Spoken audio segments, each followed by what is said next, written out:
Dun, dun, Nerd shit in the dark. Grab your popcorn and get ready to experience nerd shit in the dark. Please listen nicely. Welcome, everybody. Welcome to Nerd Shit in the Dark, Season 3. Season 3, Episode 1. In Season 3, we got a bit of a better budget. I don't know if you guys know, but this is a very special episode. Tell them why, Braden.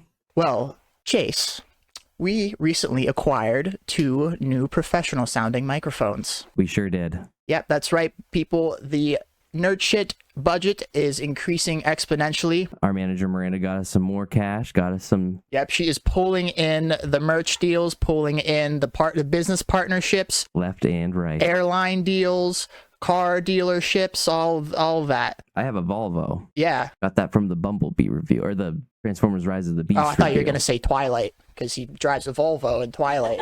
Did I forget this? Did the Transformer in Rise of the Beast, was he not? He was a Volvo. Okay, Yeah, no, he was a Volvo. He could change into other things. Here's the thing. I said in the last episode in our beach special, I said he was a Volvo, but I actually don't. I don't know anything about cars, so I could have been entirely wrong. So I'm glad I was right. No, I'm pretty sure he was. I think they say he's a Volvo. A car guy. Yeah, we're not, because cars aren't nerdy. Cars are for not nerds. Tough guys. Cool guys. Big get babes. Big beefers. Yeah.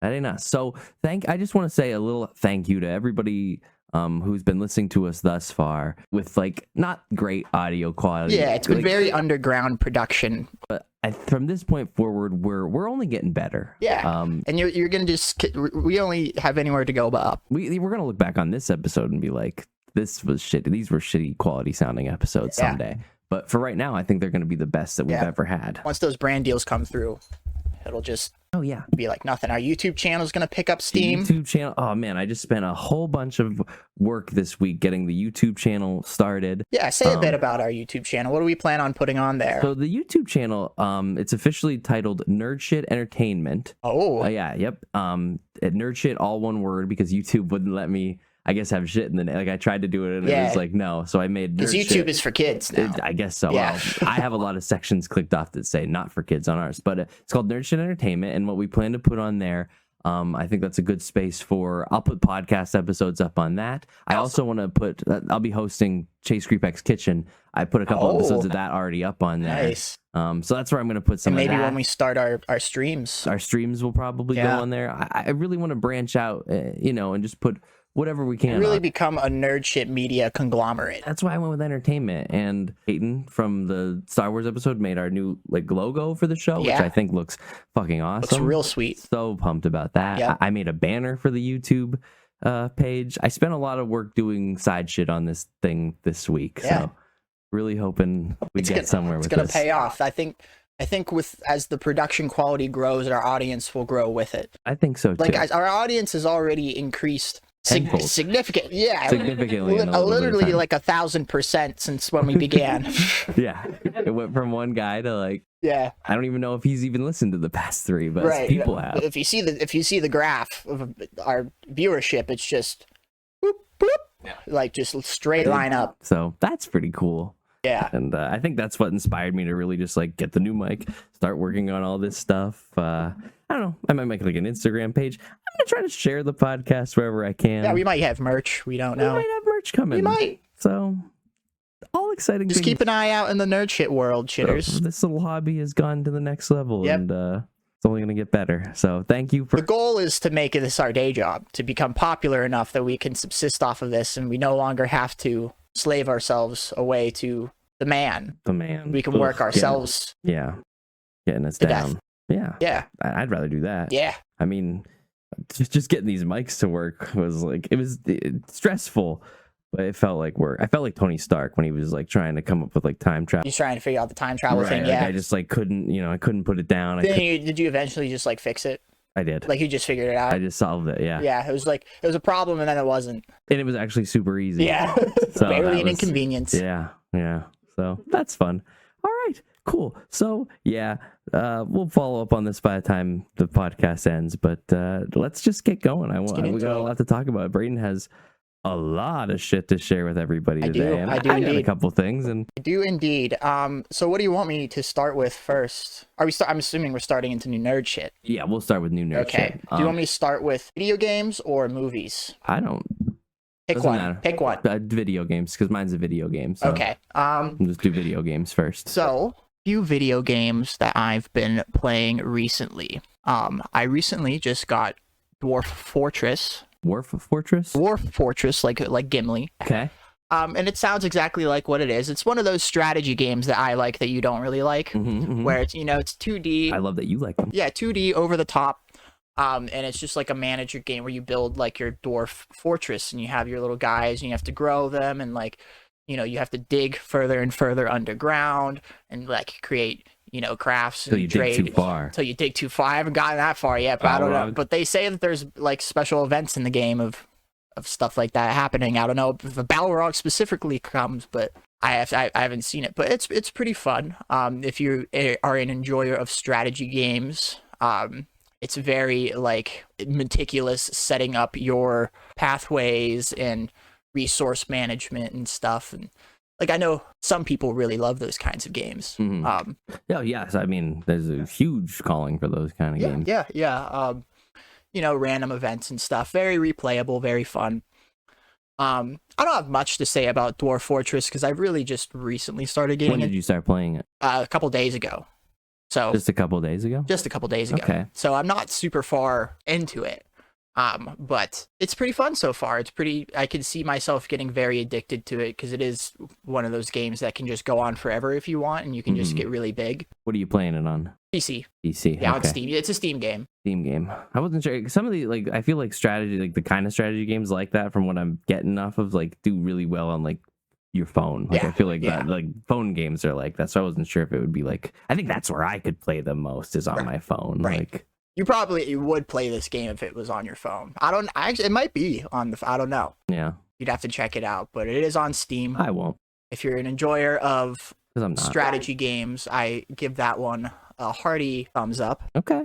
The old Brad Neal thumbs up. And that's really all I have to say about Dwarf Fortress. It's just pretty fun. I have to get more into it. The title kind of sounds like one of those things that I've seen on like ads for on like the sides or on like other games. Maybe it's pretty popular. Dwarf Fortress. Pretty popular game. Dwarf Triss.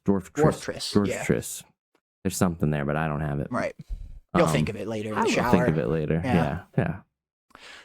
But anyways, that's my first one. Okay. My second one is, are you familiar at all with the Dishonored games? Dishonored. Which one's Dishonored? It sounds familiar. Probably heard of it or seen it before. I know Nos and the guys play games maybe like that. Dishonored. Yeah. Let me Google it real quick. All right. Talk about it, but I'll figure out. Dishonored is a stealth / first person shooter combat game where you can play through, and there's levels that you play through and there's a story and everything and the graphics are pretty nice. But you play through certain levels and there's a bunch of different ways that you can go through the levels. You can choose to either stealth your way through it or just murder everyone in your sight. Your main character has magical powers given to him by this like god thing that exists in this outside realm that he likes to give powers to people that he finds interesting to see what they do with them. And there's a whole plot of like you're involved with the royal family and the empress is assassinated and you're framed for it and thrown in prison. And just like the movie we saw today, just getting framed for murders he didn't commit. Exactly like the movie. Yeah, and you obviously escape prison and you have to exact your revenge and get you have to exact your revenge and you can do that in multiple different ways. You can choose to just, like I said, murder everyone, which if you go down that route, it changes the ending and like the gameplay a little bit because now that I've looked into it, I recognize the box. Is this Dishonored 1 you're talking about? I'm talking currently about Dishonored 1, but the game I actually saw Dishonored 2. So that's what I actually want to talk about because that's what I've been playing. Okay. But I just wanted to remind people of what Dishonored 1 was because I'm talking about the sequel. Fair enough. Yeah. Okay. But Dishonored 2 is, you know more than I do. So far, a very good game. Very, very similar to the first game. It continues the story 15 years after the events of the first game ends. So you've played the first one though? Yes, Okay. I've played the first one many times. It's Okay. very Oh, this is a big game in your life. yes, it's very replayable. Like I've done a whole stealth playthrough where I didn't kill anyone and was never detected, and then I've done like a whole murder playthrough where you just find creative ways to kill people. And like some of the magical powers are like really fun to use in combat. Like you can possess people and like use that as stealth to like you can possess people or animals and like get around places like that and then surprise people. You can stop or slow time for a few seconds and mess people up like that.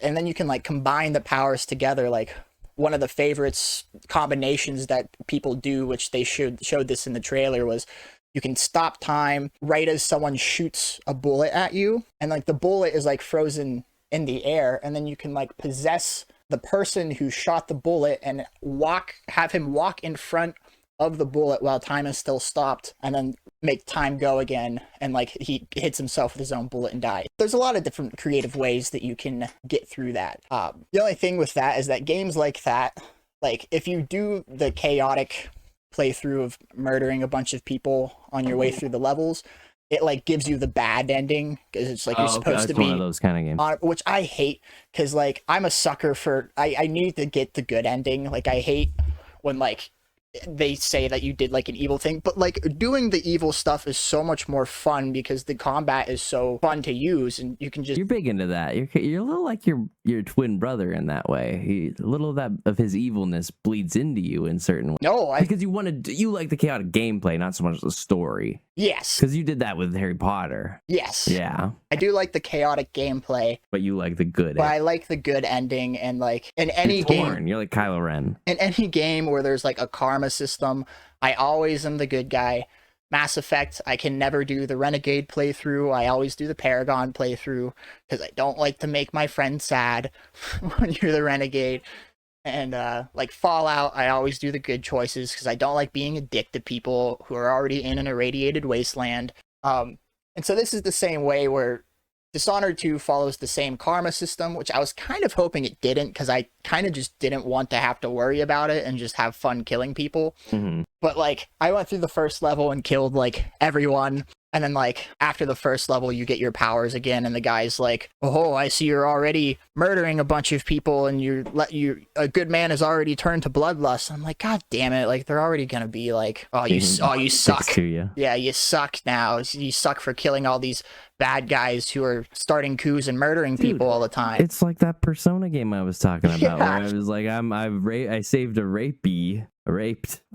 soon to be raped, and everybody thought I was a dick. Yeah, it's just like you can't win, and so I had to restart and go back, and I'm doing like the good playthrough, the nice playthrough, which that is fun on its own because when you are forced to stealth your way through it, it makes it harder, but also opens up a lot more of the game that you probably would have missed if you just murdered your way through everything because you had to, find creative ways to get past guards and to not be detected. So you end up finding secret rooms and doing all that kind of stuff. And there's, it's one of those games where like, if you're a hardcore completionist, like there's a bunch of items throughout the level that you can find and make money and all that shit. And you can progressively upgrade your powers to do more shit for you. But Dishonored 2 is very fun, very, very similar to the first game, although I love the first game, and so I'm totally fine with that. But yeah, and the biggest option with Dishonored 2, I guess that's where there's a big difference, is that it gives you the option to play as the main character from the first game, Corvo, who's like the Lord Protector of the Queen. And this time, you also have the option of playing as Emily, who is, spoiler alert, his daughter, from the because she's a part of the first game, but she's just like a little kid in the first game. And she's Empress. She said 15 years later. Yeah, this is 15 years later, so she's grown up.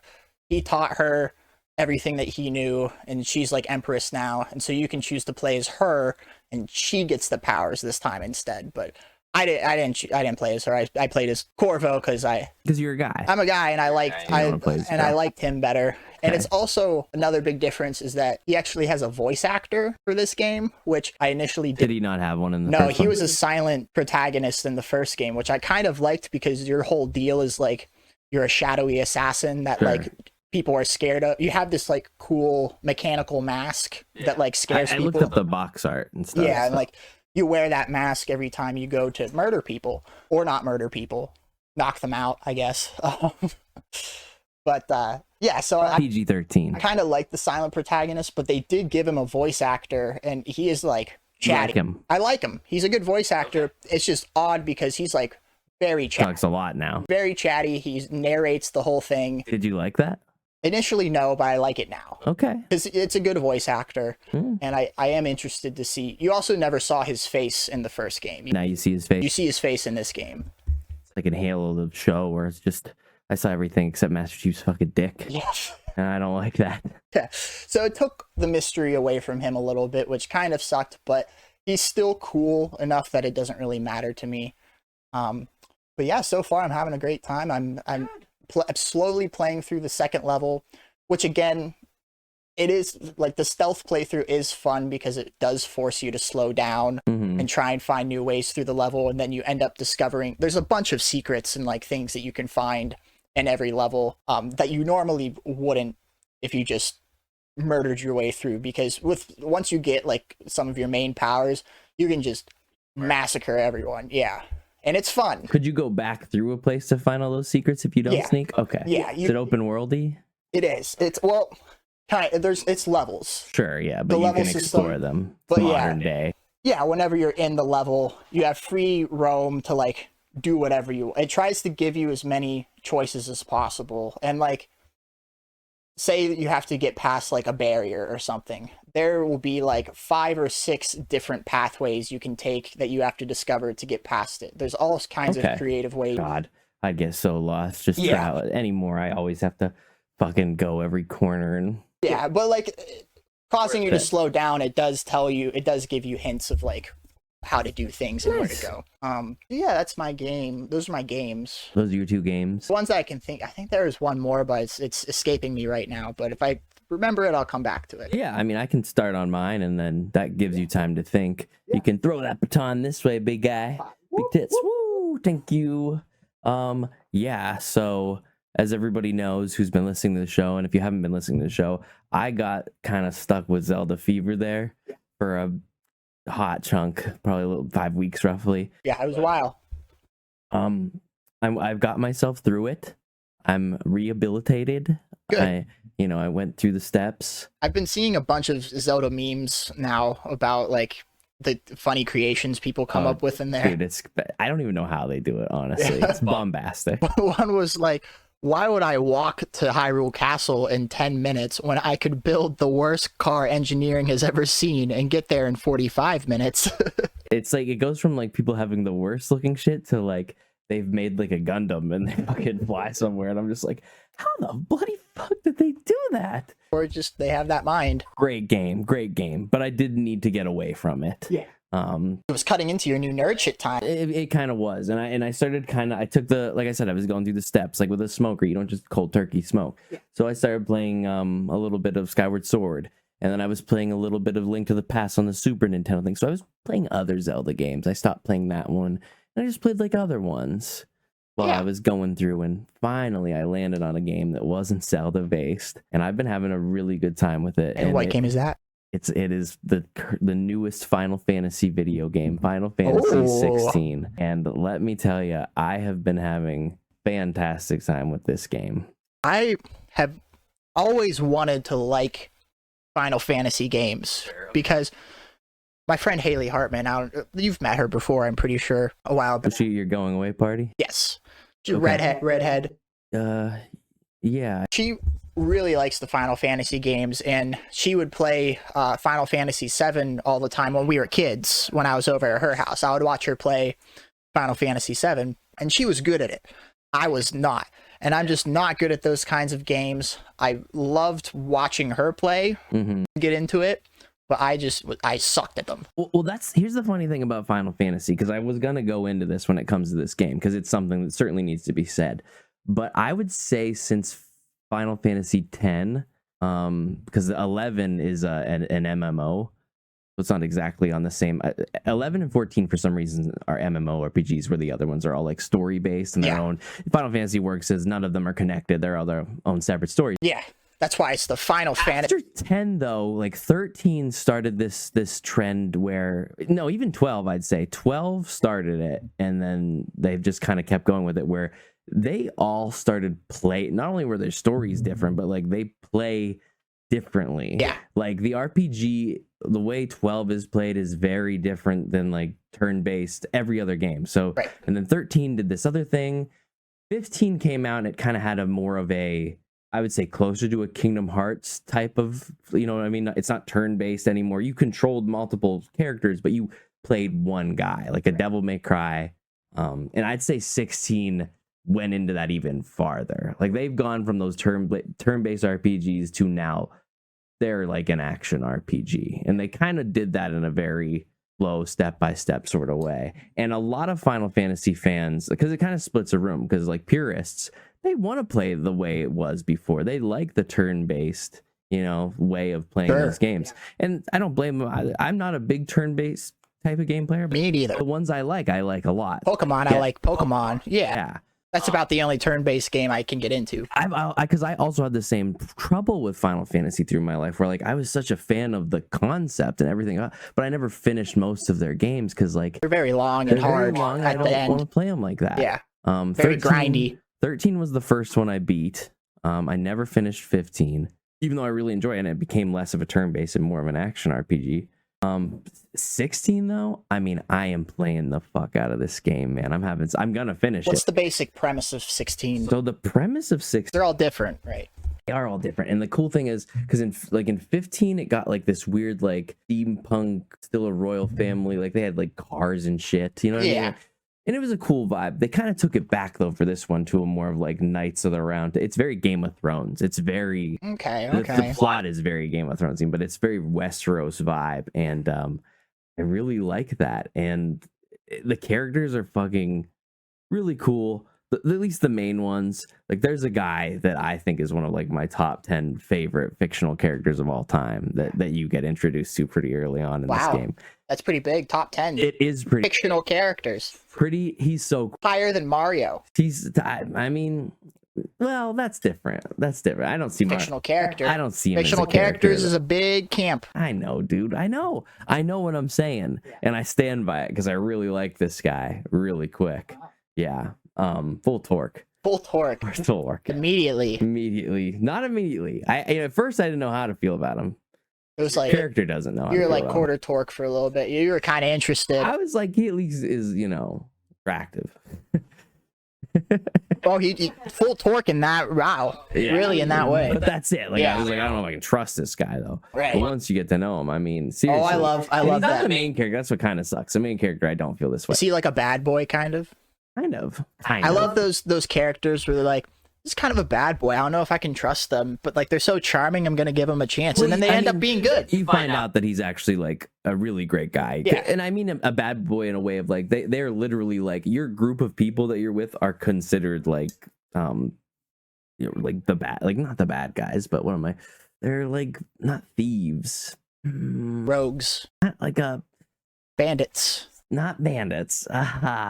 You're against like the royalty. You're like a terrorist, I guess. Rebels. Yeah, sort of. Yeah. I'll think of it. But he's just cool, and he's like the leader of that group, and he helps your character out a lot. And I mean, he's a cool character. It kind of reminds me of a character. I told you how I played Horizon Zero Dawn. You did recently. I talked about that in one of our previous episodes. There's a character in there who's just like that, where he's like. He has all the hallmarks of like, this is going to be a bad guy. Like, this is going to be a future antagonist. He's like sweet and charming right now, but like just the look, he had like a mohawk and like earrings, and he just like had a smooth way of talking, but he kind of looked threatening. Okay. But he ends up being a great guy, and like, that's good. I love that. Yeah. I love that like it doesn't try and like do the shitty twist of be like they actually suck. Yeah. It's like, no, they're actually sometimes good. That twist is cool, but sometimes it hurts more than it helps. Yeah, and especially because that character is working for there's like this is all Horizon Zero Dawn lore. It's not very important, but he's working for the clan that was like the bad clan before they like had a change in leadership and became better. Mhm. And you're like initially at the beginning of the game, you're like they're not actually better. Like they're gonna do a heel turn, but no, they actually are. Like They're just great guys. they're actually better now. Yeah.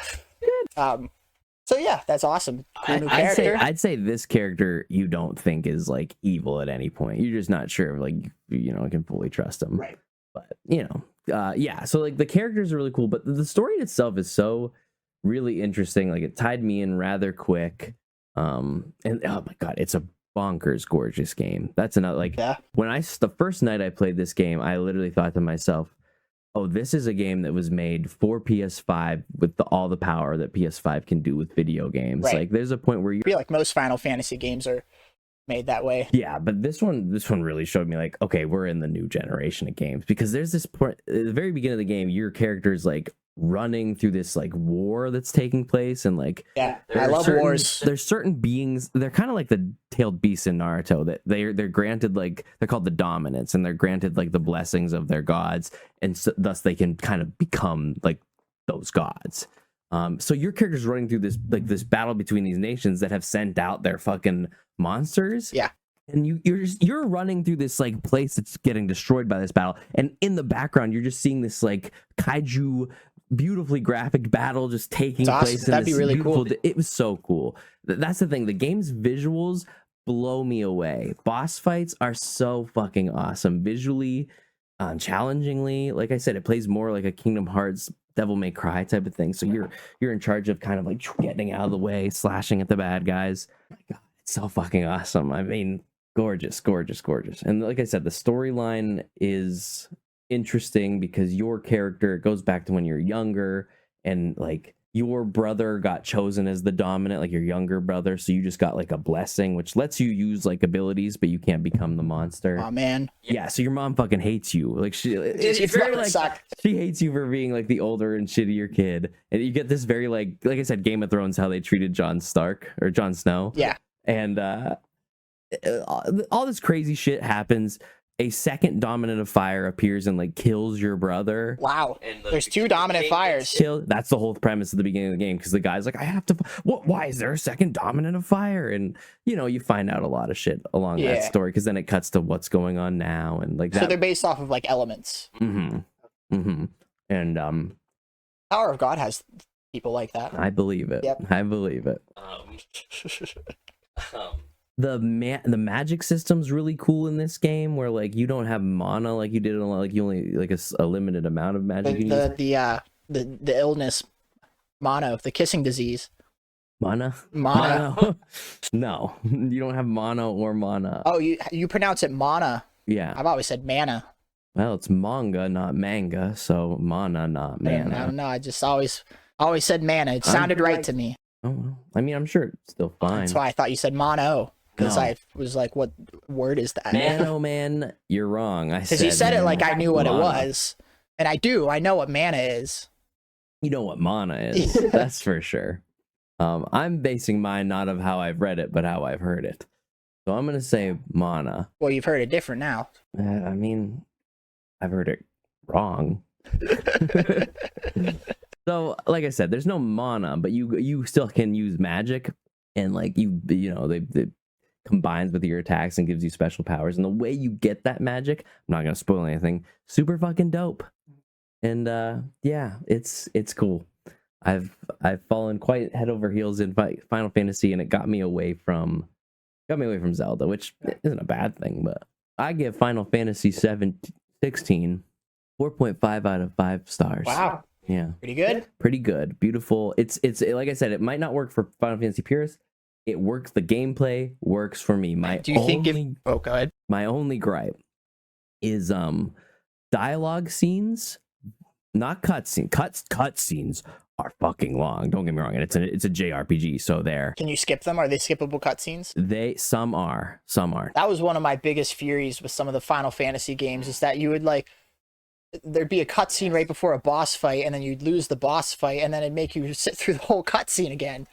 Yeah, Kingdom Hearts 1 did that too, and that's simple.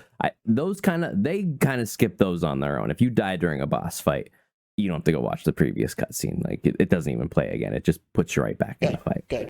That's an improvement. But like I said, Cutscenes can be fucking long as fuck. And just like, so what used to be like in, older RPGs, when it wasn't the cutscenes, you'd go to talk to characters and it would just be their text. They wouldn't make the voice actors talk to you. You'd just read their text.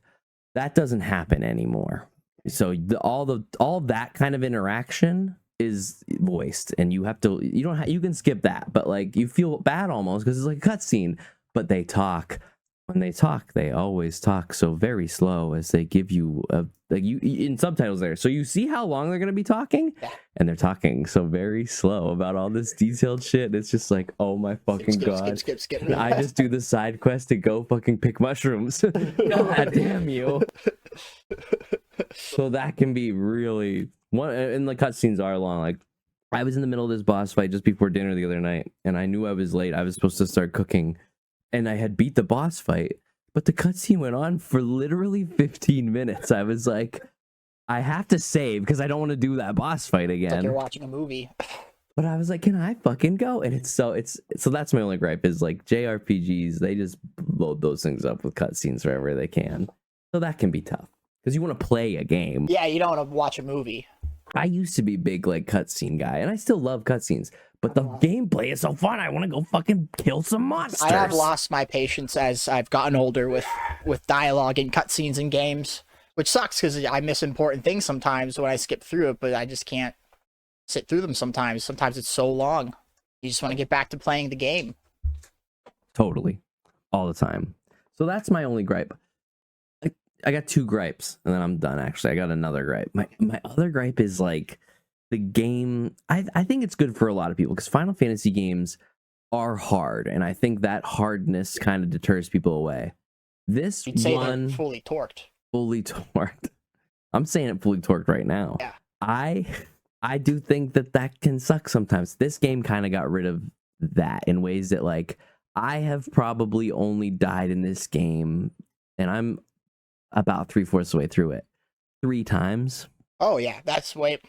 I'll die 3 times within the first hour of any Final Fantasy game I'll play. Like I said, most of them are like, so not only is it a little bit easy, but like boss fights, like one of my biggest memories when it comes to Final Fantasy was Final Fantasy 13. I was locked in a boss fight for what went on for 45 minutes.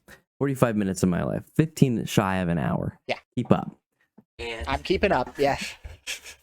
I did the math in my head. I died. And man, nothing hurts more than when you have to start that fight over. And I just turned the Xbox off. Yeah, that's where it can I had to walk away. Really bring out the gaming rage. Where it's like, wow, all of that time of my life right now was just completely futile. Right. A futile endeavor. I mean, that's a turn off the console, come back to it later, if ever, kind of moment. Yeah.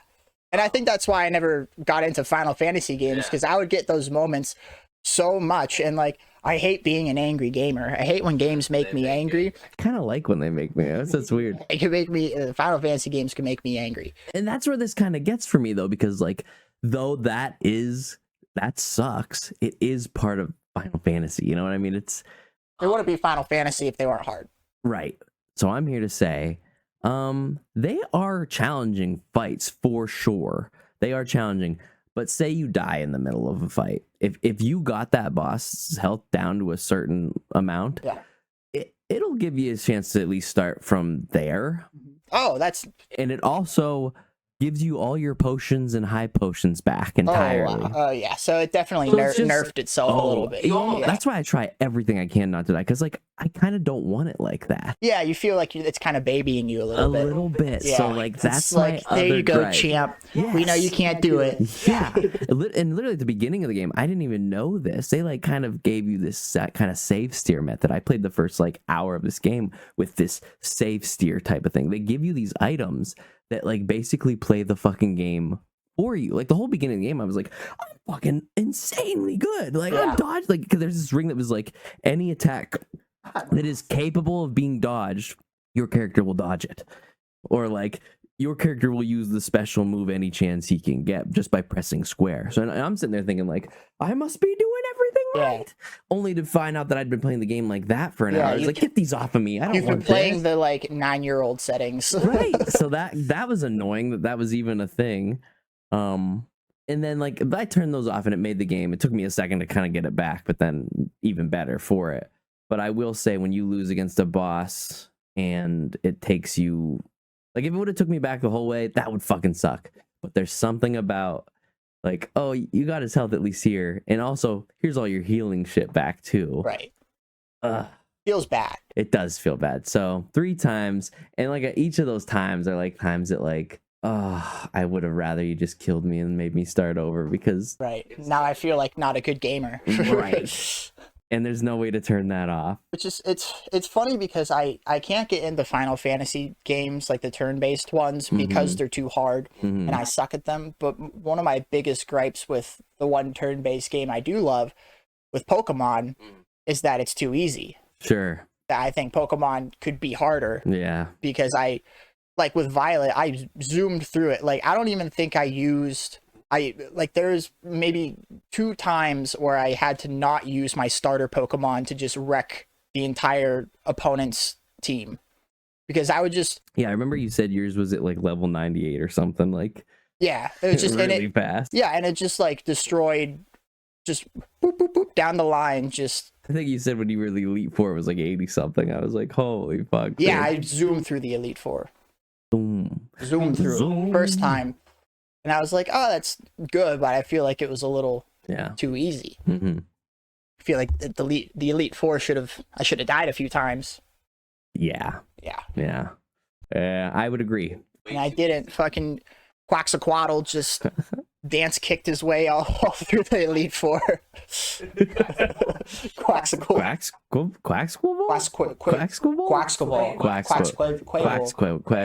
They needed to give him a better name. They did. I think I could recommend some other Final Fantasies that might fill you with like you could probably like those ones. Yeah. I think 16 you'd really like because it's still hard. Even though it has those moments, it's not like Pokemon. Right. And definitely don't use those fucking rings that make you just play the game for you, and then it's challenging. I don't enough. want that. Yeah. It's fun enough. If you ever get a PS5, I'd recommend it. Awesome. Yeah. So, did you think of your other new nerd shit? No, but I did remember one new nerd. This is actually old nerd shit. Oh wow. That we talked about in the previous episode. But you remember the forest? Okay, I talked about. Me and Dylan beat it. Oh, you beat it. We beat it. Yeah. Oh, did you get Timmy back? We sure did. That's awesome. Yeah. Well, spoiler alert, he's still alive. That's good. Yeah. I was worried about him dying. I won't spoil like the rest of the ending because it is like a big twist, Ooh. Big twist ending. I have to get on it. Yeah. We want to do another playthrough because it is genuinely a fun game to just like fuck around at your base and craft and wreck people, but like we had to finish the game because I said like every night that passes it gets a little bit harder. Yes. They send like more enemies after you. Scary things. Yeah. Like by the end of it, we had pretty much an entire fortress set up. Like we had a whole line of defense, barricades, traps all set up. So like they're just running into our traps and getting fucked. But we had to like still go out and explore and find other shit. And we knew we had to like finish the game soon because at one point the enemies get smarter too, by the way. Like they wait for you to like separate the wood folk. They wait for you to like separate and stuff. We're like, he was off doing something else. We were outside of our base. It was the daytime.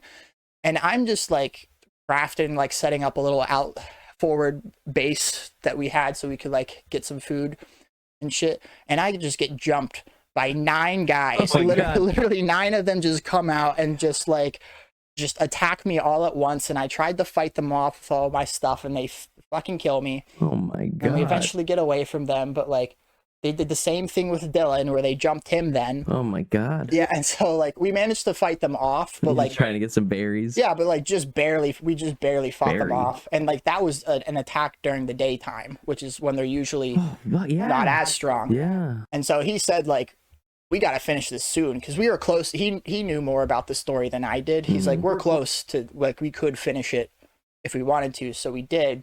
And we had to get to the final boss fight. There is a final boss. And like, we like crafted all of our bombs and shit and like had all of our gear ready. And the final boss fight was really hard, but we actually didn't die once.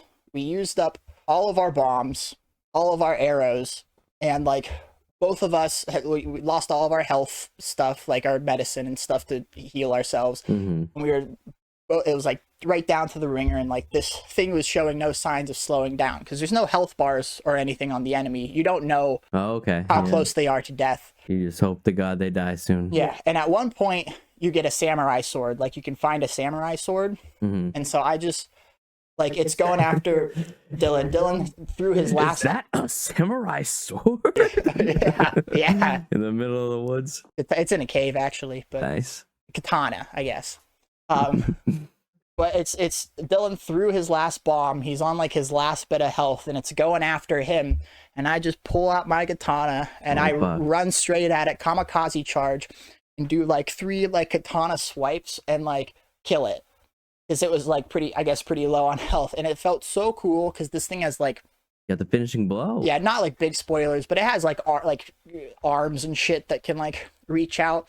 And the way it dies is like its arms get all sliced off. And I was like, oh, that's like a cool You did that with your samurai sword. I did that with my samurai sword, or I just like kamikaze like and just like ended it. But it was an epic boss battle, and it was really fun. Big twist ending. Highly recommend you play it with us sometime because we want to restart the game and go through it again. Because with the game, I would like to play it. Yeah. Yeah, because with the session that we were on, you probably couldn't have joined in because we had already found a bunch of like the items and weapons and stuff in the game. Mm-hmm. And if you started with us, you wouldn't have had any of that. So we would have had to go back to where we all traveled before. You guys wouldn't give me one of yours. We can't. It's ours forever. Not even if I look at you like this. No, the game wouldn't let us. Well, fuck that game. Yeah. That was a cute look. We would like to start a new game because it's it's different every time, and it's fun.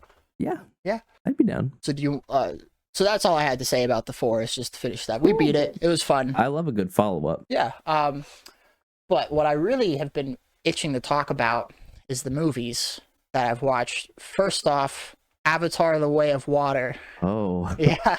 I didn't know this was coming. Yeah. All right. I've been really wanting to talk about this movie. I had a vague talk of this on one of our earlier episodes when I saw it, but I just wanted to give my thoughts on it. Give them to me. For one, it is. Give it to me, Brayden. Okay. For one, We got back. Oh my god. You're right. You're right that it is the exact same movie, but in water. 110%. It is the same fucking. James Cameron made us wait 13 years. I like this movie, by the way. He made us wait 13 years to give us the same fucking movie. I liked it too. Water. I liked it too. I will say I think I enjoyed it more than the first one. I like it more than the first one. It's a better version. It's the same movie, but it's the version better of the first the one. two. Yeah. One, I think it's because Jake Sully does not carry the entire movie on his back. Look how he said that, like he's one of them. Jake Sully. Jake Sully. Tuluk Maktao.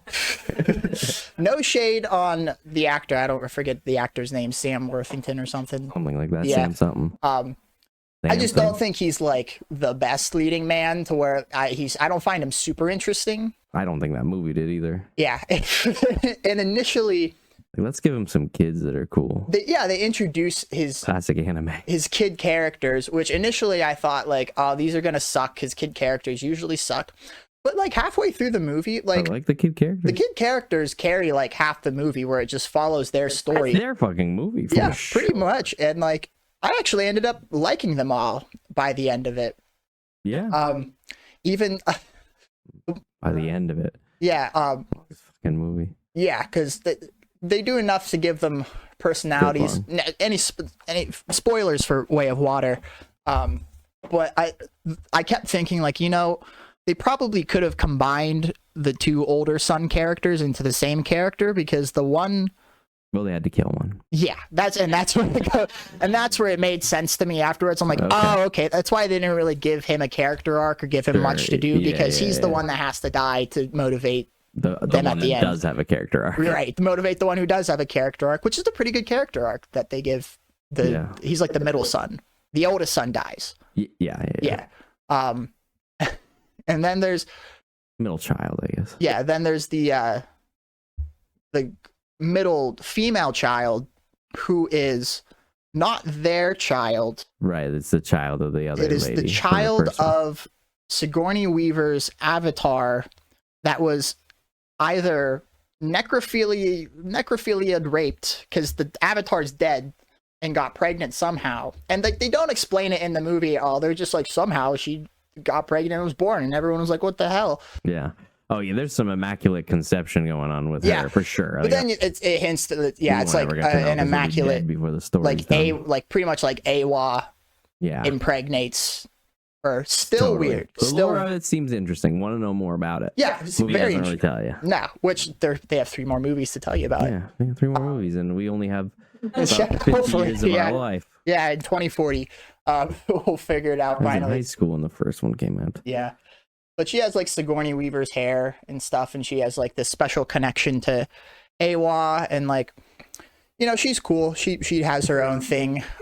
She definitely has her own thing. Then there's like a little girl child, which like she's just, I mean, she's a little girl. Like she, you know, she's feisty sometimes, but other times she's like the damsel in distress that they have to rescue. But yeah, so like the whole premise of Way of Water is like, so, and this is where it's also the same exact movie. They resurrect the villain from the first movie, where it's a big retcon where his that should be his name. It's Retcon. Yeah, that's right. Because he's the general character, the colonel character from the first movie, the human who dies. Apparently, he had like a mind upload, they uploaded his mind into the cloud or something, and kept a file of it. In the cloud, yeah. Yeah, and uploaded it into an avatar body. So he comes back as an avatar, and he looks pretty good, I will say. He's a pretty hot avatar. Oh fuck! For fuck's sake, man. Yeah. But as silly as it was that like they resurrected him and like all of his like villain soldier characters, they're all back too, by the way. They're all avatars now too. Of course. Yeah. I didn't mind it. Why stop at 1? Yeah, I didn't mind it. Yeah, they already did it once. I didn't mind it later on in the movie because he is a good villain, I think. Like, he does play that role. I don't know who else the bad guy would be. Right, like if they were going to make the same movie twice, well, they had to get the same bad guy. And again, spoilers, it's looking like he is going to be the main villain for the whole franchise. If it works once, it works twice. You might as well give it a 3rd try. Right. But it looks like there might be a character arc for him coming as well. They kind of had one. He might not be the villain the whole time. He had a small one character arc in this sure one. Did. Revolving, it can only go up. Revolving around his son, Spider. Yeah. Which that's another thing I want to comment on, is that so there's apparently it was never mentioned in the first movie, but he brought his baby son to Pandora. We never see him in the first movie. Correct. Yep. But he's there. Yep. And he gets left behind. The whole retcon family. I guess babies can't go into cryo sleep, so they couldn't send him back to Earth. Why he brought his baby got there in the first place. Why he brought his baby son to a war zone in the first place, I don't know. Because the wife isn't around. Maybe that's why, because he's like a single dad. Maybe. But again, you never see him with his. Be married to that guy? Yeah, you never see him with his son in the first movie. But he is just a baby. But he like grows up amongst the Na'vi and is like one of them. And he has to like wear a mask when he's outside. But he dresses like the Na'vi, full on loincloth, running around butt ass naked. Yeah, he kind of looks like Donnie from the Wild Thornberrys. Yeah, and like the entire time, I just wanted them to give him pants. Because like he gets like captured by his father, his avatar father. And I was thinking like, oh, this is like their character arc where like he is like going to be amongst humans or see what it's like to be amongst humans. And I thought that the dad was going to like try and humanize him more, take the Na'vi out of him. But no, he's pretty accepting of his Na'vi culture and just lets it happen to the point where he still lets this boy just run around with his dick flopping out and his butt cheeks clapping everywhere in this loincloth. And I'm just like, please just give him like underwear. Just give him like shorts or something. It was so distracting in every scene where you just see parts of this teenage boy's butthole, not butthole, but like butt cheeks, just running around. And it was distracting me because I'm like, this is It's just strange. It's just odd. No one's commenting on it at all. He's just naked all the time. Yeah, I didn't really think about it. Yeah. And I will say Spider he was probably the weakest actor for me. For certain, the weakest actor. Not a bad one, but not at the best of his ability. There are times where I think he didn't really know what he was supposed to be reacting to, because like they're like doing like genocide and shit to these villages, and the entire time he's like chill with them, and then like all of a sudden when they do something bad, he's like, wait, no, but like really unconvincingly. And I'm like, yeah, you grew up amongst these people and you're just like very lukewarm about this like horrible genocide that they're causing. Yeah. And he's like also helping them, like helping the bad guys. Yeah, because he's his dad. Yeah, and then he gets like surprised when they do the exact, like they don't hide it from him that they're there to fuck these people up at all. And he helps them pretty much the most. Now he, to an extent, like to an extent he does, you know, end up helping the Na'vi in the end. And I will say the final battle is I liked it a lot more than the final battle of the first movie, even though it was much smaller in scale. I want to talk about the final battle. Okay. Because I don't think enough people talk about the final battle in this movie. Really? Like, not the way I see it. So the way I saw the final battle is, because it ends with like the Sully family fighting what's, you know, the army essentially. But out of nowhere, okay, so the movie, before the battle takes place, all the water people have joined up with Jake Sully, and the whole water tribe they're all coming in. They're coming in hot for this battle. Part? No. Oh, you don't remember that part when they're like ready to go to war and they're like, yeah. Yeah, they're a little. Now that you know what that's from? No. It's supposed to be Maori. Oh. Because that Boba Fett's Maori. Oh, okay. Yeah. And they do like that. That's like their war face is like the. But I think that's the culture they're supposed to be based off of. Okay. Interesting. When I saw that, I'm like, oh, that's odd. That has to be taken from somewhere. And I'm like, oh yeah, it's Maori. I guess I didn't know. Yeah. Huh. I'm cultured, so. Fuck it. Oh, whatever. Say nerd shit culture. National My issue is, even though it's like we're watching Na'vi National Geographics, it's not that.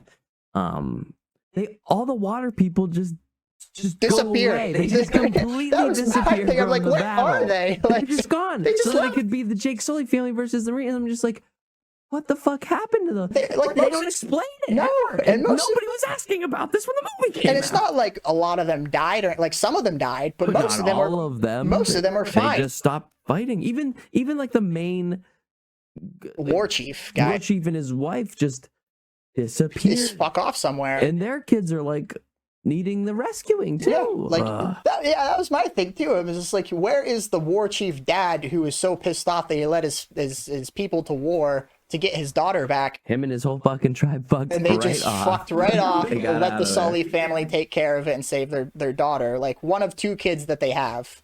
Like Sullys have 4, so they have spares. But it's like they wanted to sully their hands with this issue. Yeah. Ooh. Zip. So that was like my big glowing like plot hole. Not so much a plot hole, but just something that was like, it was a plot hole. They could have. They never explained it. They never even show them like leaving. It's just the movie just distracts you. One thing they're there, and the next thing you're like, oh, where did all the Maori Na'vi go?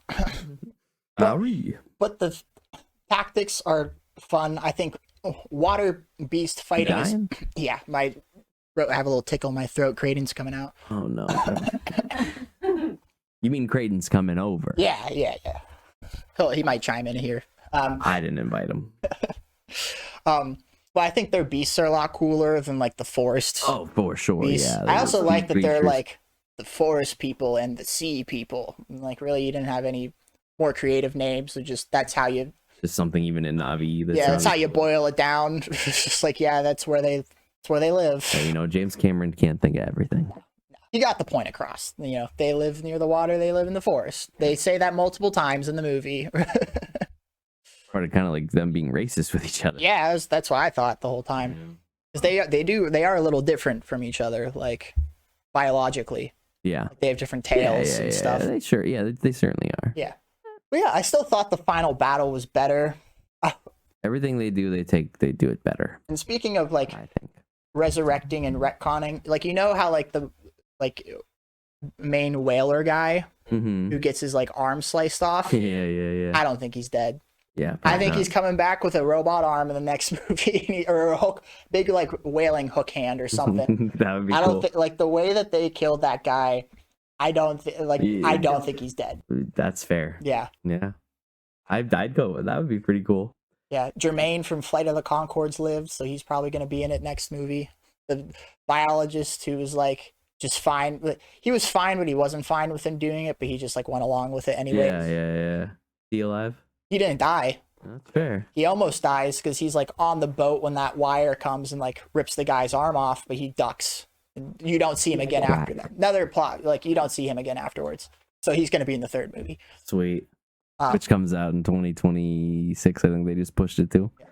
And another, I guess one of my criticisms, it's not really a criticism, it's just more of a personal preference, is that I don't like in battle scenes when you don't have a sense of numbers and like. That's how they were able to get those fucking water people out of there. Yeah, like they just tricked us. Because like it happens a few times in the movie. One of the biggest examples is in the beginning when his kids are initially captured in the forest with like the human Na'vi squad. Mm-hmm. And initially it looks like there's only like 6 of them. Mm. And then like the parents come and rescue them and they take out like a bunch of them. And then by the end, it's like, there's still like a dozen of them left. Mm-hmm. And you're just like, where did all these come from? Like you didn't show them this many before. And that happens multiple times where it's just like, you don't really have a sense of like who is on, like how big are each side. And so it kind of just like, the deaths are cool and cinematic, but they're kind of meaningless because I don't know who these people are. Even when like they killed a bunch of like the whaling people at the end in the final battle and you think like most of them are dead, and it still shows like it's still like a few hundred guys left. Like by the end, like they have to go when all the Maori people fuck off. Right. It's like still a bunch of them. Yeah. And it's like, you can just like keep resurrecting people to have cinematic deaths, but it doesn't mean anything because it's just like a cool death. But like at that point, it's just action for action. Right. I'm just like, I don't know. I don't get a sense of progression in the battle at all. Because I don't know how many are left on each side. In a movie that, like, it's so fucking long. So, like, you kind of want some sort of sense. That was also my other great. These movies, and I think it's just James Cameron being overindulgent. They do not have to be over 3 hours long. You could condense a good bit of them or just cut a good bit of them out. That entire like last 45 minutes could have been 15 minutes.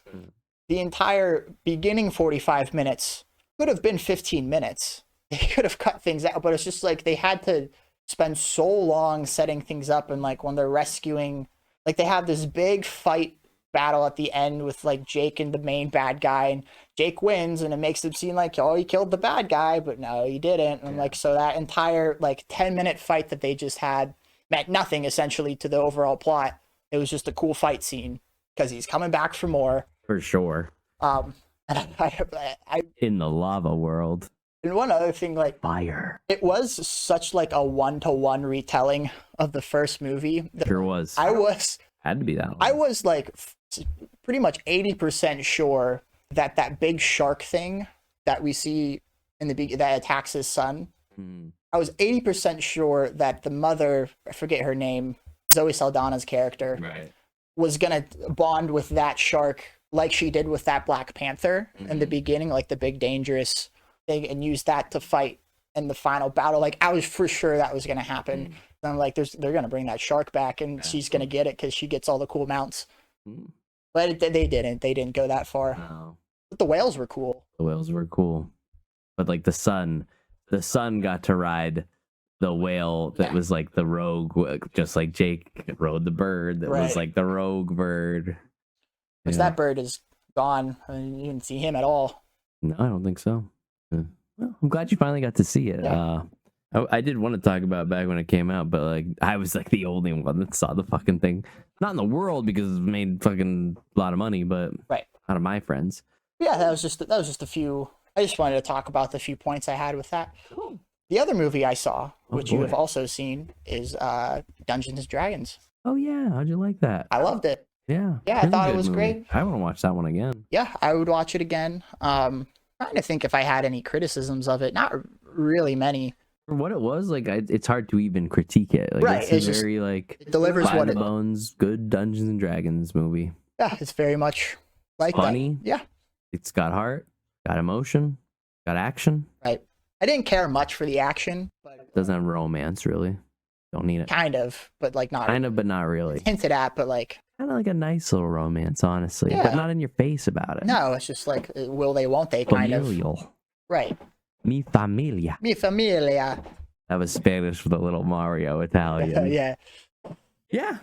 I don't really have much to say about that's also been a little while since I've seen that, but like I think Chris Pine is perfect for that role, perfect for that for role. the bard. Yeah, absolutely. I was kind of hoping I that. love him and shit. Yeah, I was kind of hoping that actor. he would get like that he would have more like bard powers because like in D&D bards have like musical spells and stuff that they, Sure, yeah. and he's just like a musician. Like he doesn't really have any special powers or anything. His No, his not whole really. thing is he's like the strategist. yeah, he's the strategist and he's the talker. Yeah. Like he can charm his way out of situations. Yeah. That one scene where there's like those creatures that eat smart people Oh yeah. and like it didn't eat any of them. Yeah. I was like, that's a funny scene, but also I feel like that doesn't make a lot of sense because I feel like some of them are Smart in some ways. pretty smart in some ways. Yeah, especially the paladin guy who's like very serious. Yeah. I liked his character too. Yeah, he definitely should have, yeah. Yeah, he was fun. Like, the characters that another thing where like if you make your characters good enough, the plot doesn't need to be anything super special. And it wasn't like the plot wasn't super special, but all the characters and actors were killing it. Yeah. Yeah. Anybody who hasn't seen Dungeons and Dragons, the movie, what's this? It's got like a Honor Among Thieves. Honor Among Thieves. Check that shit out. It's pretty Check solid. it I'm out. gonna watch it again. Not super long either. Not a long like an movie, hour less than 45, 2 hours. yeah. Less than 2 hours. Definitely no Avatar. Definitely no Avatar. Set aside some time for that. Yeah. I had to watch it in 2 chunks. I couldn't watch it the whole way through because I was not that I wasn't enjoying it. I was just like, this is. I remember being at the theater and being like, oh, we need to get out of here, man. I cannot sit in this theater any longer. Yeah. Similar to how I felt today, but in Yeah. a different way. It's just I really think Avatar would benefit from learning how to shorten itself a little bit. I know it's like the 3 hours is like it's a grand epic movie, but like you really don't need it to be They're 3 gonna hours. all be that long. I if not know, longer. I know they are.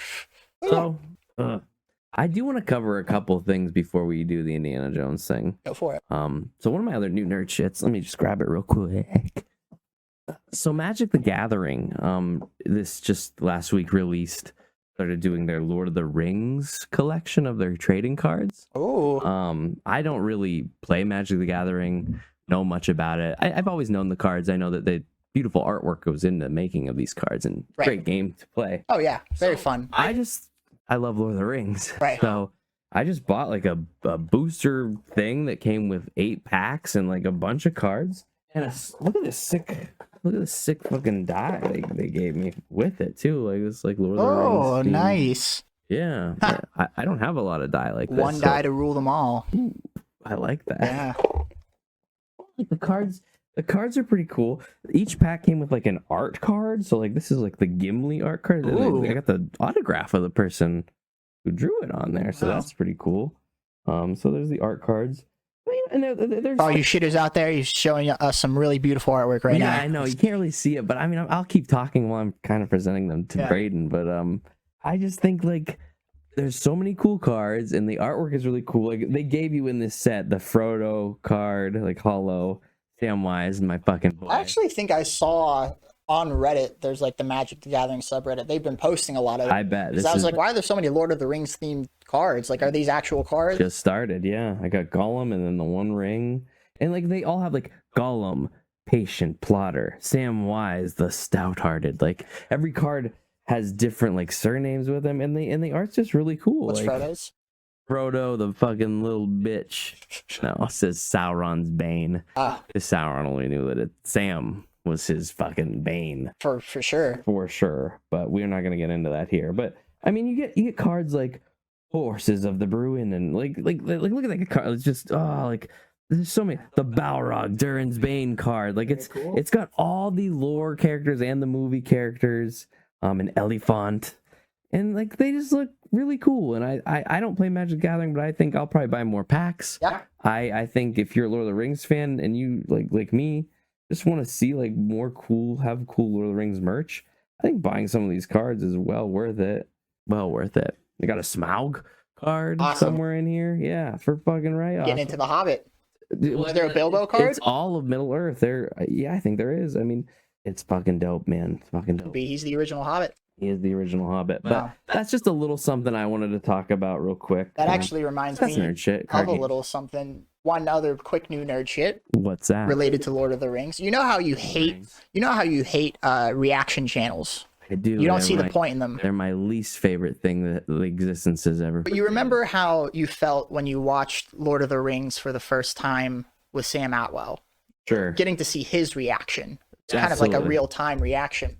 Right, the real one. So I found this. One that's real. I stumbled upon this reaction channel where it's different from other reaction channels where it's villagers react, and they take these villagers from, like, I'm not sure where they're from. They don't say. I think it's like rural Pakistan or rural India, but they're like rural ass villagers. Like, they've not seen any Hollywood movies. Like, they've seen like some movies, but you could tell like they're very rural, like not connected to the overall internet and stuff. And they show them like modern Hollywood movies and get their reactions and stuff, and it's translated for them, and you get it's all translated in subtitles for what they're saying. But it's just like so interesting to see how they react to things, because they show them Lord of the Rings. Sure.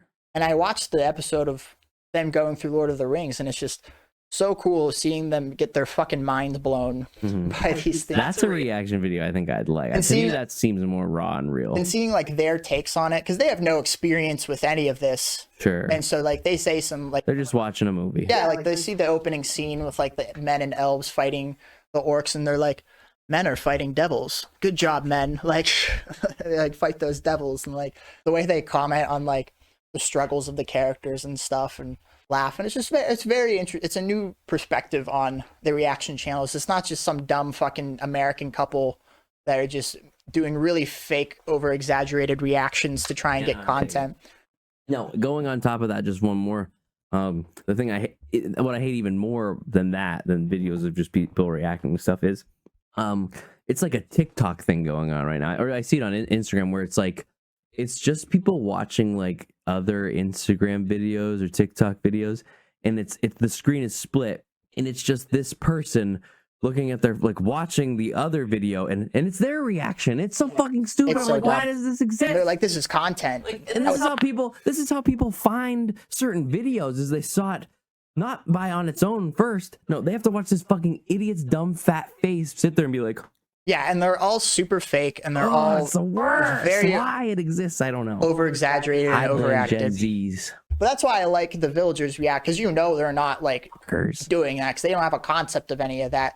They're genuinely reacting to all this, and like you could tell their mind is blown by some of it. That I like. Yeah. Raw, uncut, wiggling. Yeah. So yeah, that's cool. Quick aside, but I have one thing for the In the Dark segment. Okay. One thing, and then we can. I don't think I have anything, so yeah, go for it. And then we can get to Indiana Jones. Yeah. But this is a follow-up. I'm not completely in the dark about it, but I'm in the dark about this upcoming thing based on this thing I'm going to talk about. But in a previous episode, one that I specifically have put on Spotify, find us on Spotify, Nerd Shit in the Dark. So people could listen to it, because it's one of my favorite episodes we ever did. But in the episode, I discuss my love for the show, not in great detail, but how much I enjoy Zoey 101. Really? Yeah. That was not what I expected you to say. That's what you said when we recorded that episode. I forgot about, yeah. Yeah, I didn't. I'm a big fan. So, ooh, yeah. You know, I am the kind of girl. Yeah, braid the embarrassment. Neil doesn't know the lyrics again. Gotta break your leg, gotta get away. Oh, yeah. You are butchering all the all things the to me. lyrics you can all sing. The things that you could be. So, meeting myself, come follow me. Yeah. Get the fuck back. You're too close to my mic. So Zoey 101, I don't know if you saw this yet, but they put out a trailer last week for the movie that's coming out in July on Paramount Plus. Wow. Zoey 102. Is it her daughter? Oh no, I honestly think The thing that ended the first Zoey 101. Brayden, I think we need to. I'll cut it out of this, but I actually think you need to watch this trailer for Zoey 102 before we go on to talk about it this. So I'll put it on. Can you pause it? I'm not gonna pause it, but I will just cut. Okay. So Brayden and I just watched the Zoey 102 trailer because I didn't want to keep him completely in the dark with it. Yeah. I wouldn't know how to describe all that, honestly. No, I wouldn't have gotten it. So that's coming out. I guess Victoria Justice is too good for Zoey 102. I looked into this because I thought the same thing. She actually had like a scheduling conflict when they filmed it. She's doing stuff. She is doing stuff. Yeah. It's me. She has like stuff on Netflix I see sometimes. But so she just couldn't be on it. But I thought the same thing. The only thing she kind of is. The only memory I have of Victoria Justice is her getting completely outshined by Ariana Grande on her own show. How crazy is that? Yeah, and one became a superstar, and apparently they didn't get along. Like they like. You hear a lot about that when this is Supposedly Victoria. in this kind of shit. I don't know. Supposedly they didn't have a good relationship. Victoria bullied her a lot or something. Yeah, there's a lot of bullying that went on in all of these shows I've read into this week. And then she went, and then Really got into the backstory. Ariana Grande went on to become Ariana Grande. And, Exactly. yeah.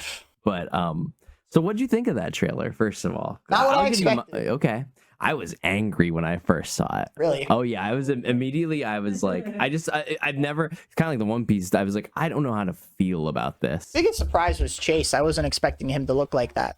I guess he looks 30. He's 30 something, and yeah, he cut his hair. He's not bad looking. He's just like a regular looking guy. Yeah, he really is. Yeah. Or even like Quinn and Logan look. Everybody just looks older. Logan kind of looks the same. I didn't even notice them, to be honest. It's been so long. Yeah, the people getting married are like the nerdy girl and the. I thought they were new characters. Yeah. No, no. And the black dude, Michael, he was there. Is that how you characterize him? Come on. Yes, that's all right. Her friend Michael. But yeah, but well, I'm trying to tell you a thing about him that would make him stand out. Him being the only. Can you use any of his other traits? The funny dude, Michael. They're all funny. It's a fucking Nickelodeon show. There was a point where an ass just shook in front of the scene. Not a naked ass, but like in like tight shorts. So was that the boyfriend's ass or was that? I have no idea whose ass it was supposed to be, man. But the fact that there was an ass in to me, the first watch of it felt too adult, like to me. And then I kind of like accepted. But they're adult. It would be weird if they're acting like teenagers still. They even mention it in the trailer where it's like it's still weird that we're this obsessed with high school still. Yeah. So, but then I watched it again and I liked it more. Now I'm looking forward to it. It's still like crazy, but like. So we started rewatching because I want to watch all of the original show before the new movie, and it's just gonna be so crazy to see these characters be those characters in a couple. The target audience is you, like it's people who grew up with the show. Like it's not for it's not for little kids. Yeah, which I thought when I heard this was coming out, I really thought that's what I thought it was gonna be like. Zoe's a teacher at PCA, and nope, she's fucking partying. Don't Stop by fucking Kesha's playing. Yeah. They're drinking and partying. I was like, holy fuck. So I don't know. I'm looking forward to it, but sure will be interesting. Can't wait to watch it. But yeah. So that's my in the dark. I'm in the dark about because I'm just like, where is this gonna go?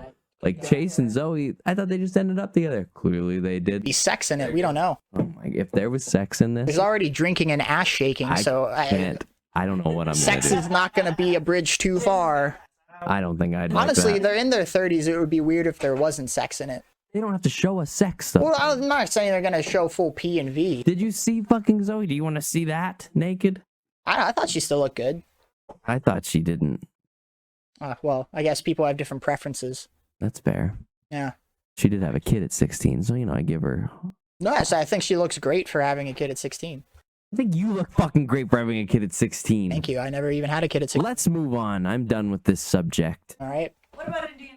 So here we are. It's time for our Indiana Jones and the Dial of Destiny review. Right. Brayden and I just got out of this movie a couple hours ago. Saw it today. Haven't had a chance to talk about our thoughts. At all, yeah.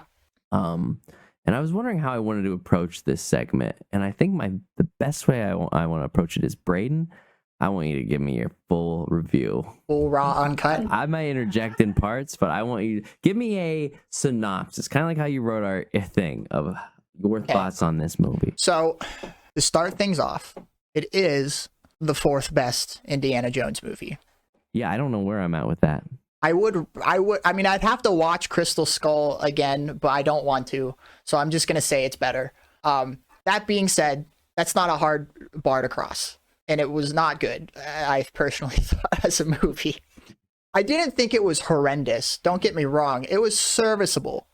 It's a very by-the-books Indiana Jones story. There's a MacGuffin that they need to find that's related to history. It has some stupid name. They have to go all around the world to find it. There's villains that are chasing them, blah, blah, blah, blah, blah. That being said, Harrison Ford is an 80-year-old man. And he looks it. And they don't try and shy away from it, except for one part of the movie, which I hated, which is the very beginning, where they had... You didn't like the beginning of the movie? No, not at all. That's the part of the movie I did hated like. it. I hated it so much. Yeah. Oh wow. With young, de-aged, uncanny valley Indiana Jones. Oh, I didn't think it was the de-aging. Oh, I thought it looked horrible. Maybe I'm just too used to like seeing AI de-aging now, but like I could just see it. So anytime his face moved, it just looked unnatural. Oh wow, I thought they were too proud of it. I thought they showed him too much, and I thought the scene went on for way too long than it needed to, because he's fighting Nazis, and that's cool and all. But it just goes on. It's a big long train sequence. A lot of dumb shit happens, which, yeah, it's Indiana Jones. Like you forgive that. I guess my biggest gripe with it, and the Australians talk about this a little bit, where like Mr. Sunday Movies, for all you shitters out there who don't know what we're talking about, YouTube channel, check it out. Plug. Yeah, the first three Indiana Jones movies are mostly all practical effects with real stunts going on. Pretty much most of the scenes in this, like action scenes, are digitally enhanced or created in some way, especially in the beginning where it's de-aged Harrison Ford, and all of it is like CGI action, and I'm like, I do not care, because none of this is actually happening. It doesn't feel real to me. And I was very bored for the first whole bit of that. Not the only time I was bored. I was bored a lot. I will have to say, this is the movie's biggest sin for me. Not the de-aged Harrison Ford that I didn't like, that you liked, which is fine. I just personally couldn't get into it. It was distracting to me. They went on for way too long. But the biggest sin of this movie is that he only uses his whip once, and it's treated as a joke. Mm-hmm. He whips it around once to like scare people. Yeah, like a crazy person. Then it like a bunch of people pull out guns. It's like a callback from like the one where he just like he's about to have a big sword fight, and he just pulls out his gun and shoots the guy. They all pull out their guns and shoot at him because he's just whipping this whip around like a crazy person, and you never see it again. The whip has always been the coolest part of Indiana Jones's character to me. I figured since he's older now, he'd rely on it even more, because like you can still whip as an old man. You just like, you won't be able to whipper snapper is what they call people. Be able to swing around and stuff, but like I thought he would use it at least twice. Yeah, but it's just that one time. Yeah, he does use it once at the beginning. Yeah.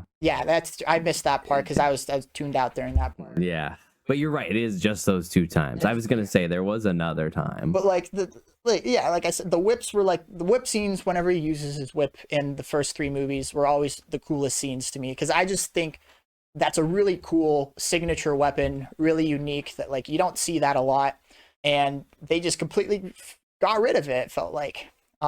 He doesn't even have a gun for most of the movie too. He's just fighting with his fists, which is, even less believable than if he had a gun. Yeah. Like just give him a gun. He's had a gun before. He can still use a gun. He does use guns, but he's not very good at the gun. But he mostly is just a punchy old guy. And being old, it's tough. Like I was saying to Maria on the way home, if he punches a guy, like good chance he'd break his whole arm. I was gonna say his knuckles are shattered. Yeah, he's just full on closed fisting, punching a guy in the face. Fine. Yeah, once again, it's a movie. Suspend your disbelief. You have to. Yeah. There's that one scene in the beginning where like he's fighting on top of the train, and like the main Nazi like pushes him into like when they're going into the tunnel, pushes him into the ceiling. I'm like, his ass would be cheese grated. His spine is fucking mutilated. No, he's fine. His leather jacket shields it all. Right.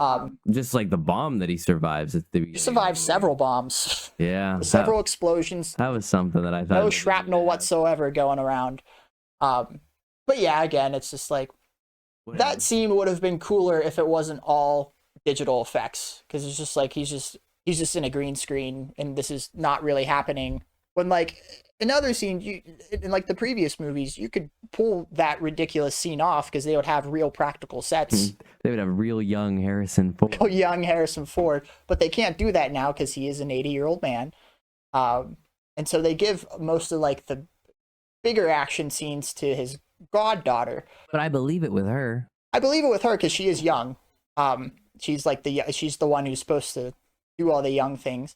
The youth of the nation. And her character was a mixed bag for me. Under God. I did hate her. Indivisible. Initially, and then by the end of the movie, I didn't quite mind her. I still didn't think she was the best part of the movie. But she did a fine job for what she was given, I thought. With liberty and justice for all. Yeah. They have a short round character who's not short round, but he's basically the archetype of short round. Yeah. Why don't they just bring back short round? He's not a kid anymore. He's not so a kid it doesn't work. He's an old man too. But he still has the same charm. You saw him, and did we watch Everything Everywhere All at Once? No. Oh. Have you? No. Oh. But we've seen him. We do need to watch it. Yeah. But, I mean, I've seen that he's in it. I saw that he won an Oscar like, he's for it. apparently very good in it. I think he should have been in the movie too, but I don't. Because they bring back other. They filmed that movie before he fucking won that award. They bring back other old Indiana Jones characters, and they have a kid who's clearly supposed to be the cute short round character. And initially, I wasn't short round. Initially, I wasn't sold on this kid either, because I'm like, he's no short round.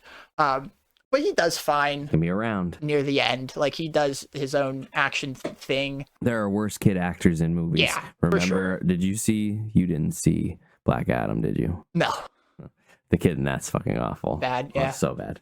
But yeah, the kid does, like, because like short round, he's scrappy and he can get out of situations. And like, I thought initially this kid was just going to keep getting in trouble, but he does figure out a way. He flies the plane. That was part of the it. End.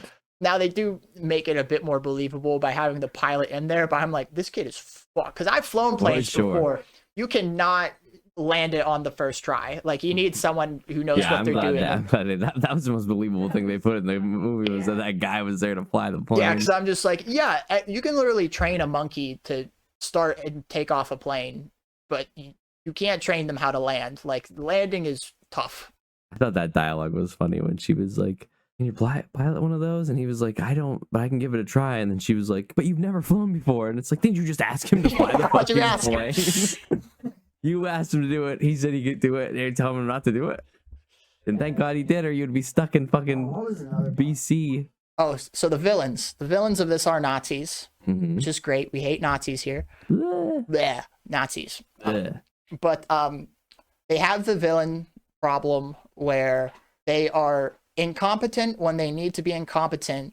They're omniscient when they need to be omniscient, and they can also teleport because they were on their ass the entire time. No matter how badly they got delayed, they would always be one step behind Indiana Jones. But every time they had a chance to actually like fuck them up or do something, like they probably captured them like 6 times or something in the movie, and they escaped every time. Yeah, every time they're just pointing guns at them, like put the gun down, and like they have to give. I think they eventually just fucking there was a lot of like just get away from being shot. Yeah, type of things. A lot of get away from being shot. And so yeah, they were kind of all over the place with that. Like, they weren't very consistent with how good they were. I did like the big beefy Soviet guy. He went out kind of. The whole movie, I was like, I can't wait to see how they take this guy out. And I don't know if I like it or not how they took him out. I don't know. I think I'm fine with it. I wanted more. I'm fine with it. I also wanted more, especially because I thought for sure that wasn't his end. Because that was a weak-ass looking grate he got handcuffed to, and he's a big guy. I thought for sure he was going to just rip the grate out because it was ancient. By the way, drowned. W rope bridge, that's like a 2,000-year-old rope bridge, and it supports all of them fine. That's like And it regrows. Yeah, until it didn't. So it did it, and broke. then it was fine again. And then they went back over it at the end. It's like, yeah, 2,000-year-old rope and wood, perfectly fine supporting all these adults going across it at the same time. At one point, like they all just go across. Like I would go one at a time. Yeah, again, it's like they're stupid when they need to be stupid, when the movie needs them to be stupid, but they're omniscient, like they know everything that the heroes are going to do when they need to know that. Yeah, I was talking about the scene that we looked at each other for on the way home today, where it was like Indiana Jones and his goddaughter were escaping by sea, and it was the map. It did the cliche Indiana Jones. The map shows you where it's going. It just showed that fade in scene of it. It's like they're heading west instead of east. It's like, And it like fades out. And it was just like, I could have just figured he'd found him again. Like I didn't need that weird, like, because the scene right before that was like Indiana Jones is just fucking underwater, like with his boat crew with Antonio Banderas. Yeah. And they found him there, and they didn't explain how the fuck they found him there. No. And I just went along with it. I was like, oh, the bad guy showed They're up. omniscient and they can teleport. Like they even said, like the Aegean Sea, which they were in, is huge. They needed like the exact coordinates, which I guess maybe there was a part in the movie I just wasn't paying attention to where the villains got the coordinates and followed them. I didn't see it either. I didn't see it. But they found them, no problem. Sure did. Killed everyone. Another thing, they have A lot of dead people. They in this have movie. They no kill problem everybody. just randomly killing the most random civilians in the place But they won't put down Indiana Jones at all. They will not kill or harm the main characters whatsoever. They had huge plot armor until they don't, but then they do again. Plot recovery. Yeah, plot recovery. So that bothered me. I was like, these villains are all over the place. Like, are they ruthless killers or are they just one of those Bond villains that just love to capture them and toy with them? Yeah. But then, yeah, that scene where like I looked at you because they're going west. Like, did another boat come and pick them up? Like that little dinghy side thing. You cannot tell me that thing was able to cross the entire Mediterranean from wherever they are, the Aegean Sea near Greece to Sicily, and be like just like 15 minutes behind them. They get there. Like it's literally like they show up at the city, the villains are there again. They're right there. Like there was no like not even winded time. or anything. They're just like they're like, we've already got enough scenes that go on too long. Let's just get Yeah. to it here. But I was just like, yeah, they managed to figure out exactly where, and like they had to have been like right on their ass. So that little boat, unless they got picked up by a bigger boat at some point, had to have just chased them without them noticing. Because how else would they know where they were going? They said, oh, they're heading west. West where? West is like half of Europe. They could be anywhere. Yeah. But they knew exactly the town and place where they were dropped off and were right there for it. So I was like, this is just a nitpick, but one of the things that really irked me about the daughter character, I forget her name. There's like multiple Helena or something. Yeah. Helena Shaw. Yeah, there's multiple scenes where she is eating and talking at the same time. Like just eating and talking, like multiple scenes where I hate people that do that. She's talking with Little Short Round.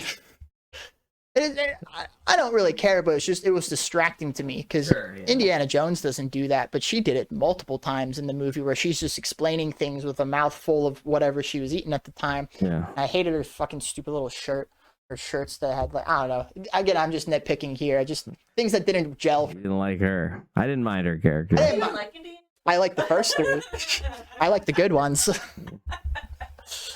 But I think it's better than the Crystal Skull. It's a very one-to-one. And I like Indiana Jones. I just don't like the new characters that aren't Short Round. Yeah. Otherwise, it was a very one-to-one thing. Gets ridiculous in the end, which I was fine with, because they're explaining like the whole plot, exposition stuff, which it was going completely over my head. Where like it was supposed to make like the exposition was supposed to make sense, but they're like, yeah, this thing can detect fissures in time, and they don't explain really what that means. Just that I guess they can time travel and they can somehow figure out how to go to an exact place or time. But because of continental drift, they end up going to the exact, like way further back than they wanted to go, to like the exact place that they had talked about earlier in the movie, place and time, like the exact moment. Like that's a big coincidence. Also, I don't think. But here's the thing. Here's the thing that kind of ruins the whole continental drift thing being why they kind of explained that that's not really why it didn't work. It did still work. Yeah. Because what's his face made it happen. Right. Like it was always. I was supposed to also go like, there. 2,000 years. Yeah, the continents would drift a little bit, but not by a lot.